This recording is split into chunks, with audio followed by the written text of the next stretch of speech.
Another one of the big five functions that all Excel users need to know is the average function. And the average function is pretty much what you would expect it to be.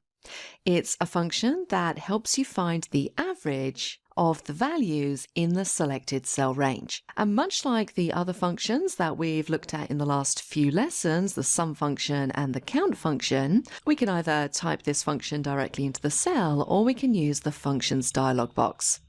So let's take a look at how the average function works. So on this worksheet, I have some years running across the top and then again some months running down column B.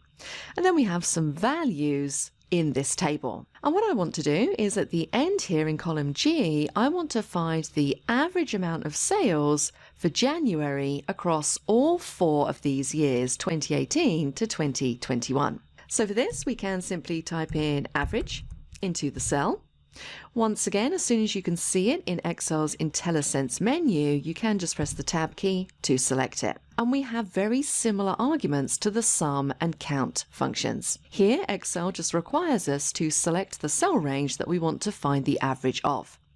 So I want to find the average of these four cells, C3 to F3. I'm going to close my bracket and I'm going to do Control Enter so that I stay in the same cell. And there I have the average sales figure. So really nice and straightforward. Now, of course, we've seen how we can do this using the functions dialog box. It's a simple case of searching for the average command, double clicking, and then we can go in and select the cell range that we want to find the average of.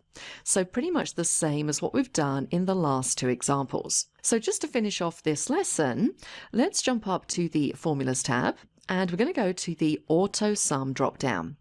Because notice in there we can also use Auto Sum to find the average.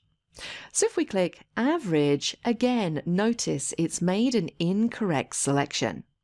So all I need to do here is select the cells that I actually want to work with, Control Enter to stay in the same cell. Now if you have a scenario like this where you need to complete the averages for a number of different values like we have here, we need to complete these average totals, you don't need to go to every single cell and complete an average formula. And this is going to lead us on nicely to a lesson that we're going to do a bit later on. Because what we have in Excel is the ability to autofill or copy formulas down. And this is such a useful time-saving utility. Now if I hover my mouse over cell G4 where I have my last average calculation, notice in the bottom right hand corner I have that little green square. That is my autofill handle. So if I want to copy this formula down to fill the rest of these cells, I can simply drag all the way down like so, or alternatively, and I'm just very quickly going to Control Z to undo that, I can double click and it's also going to copy that formula down. And notice if we pick any of these, so let's go to this cell just here, G9, notice that the references C9 to F9 are highlighted in blue in the formula, and it's also showing me the cells that that formula refers to in the table highlighted in blue as well. And I can see that as this formula has moved down, Excel has automatically adjusted the cell references that it needs to use for this formula. And that is what we call relative referencing. When we drag a formula down, Excel will adjust the cell references accordingly. And again, we're going to talk more about that a bit later on because there are two other types of referencing aside from relative, and that is absolute and mixed.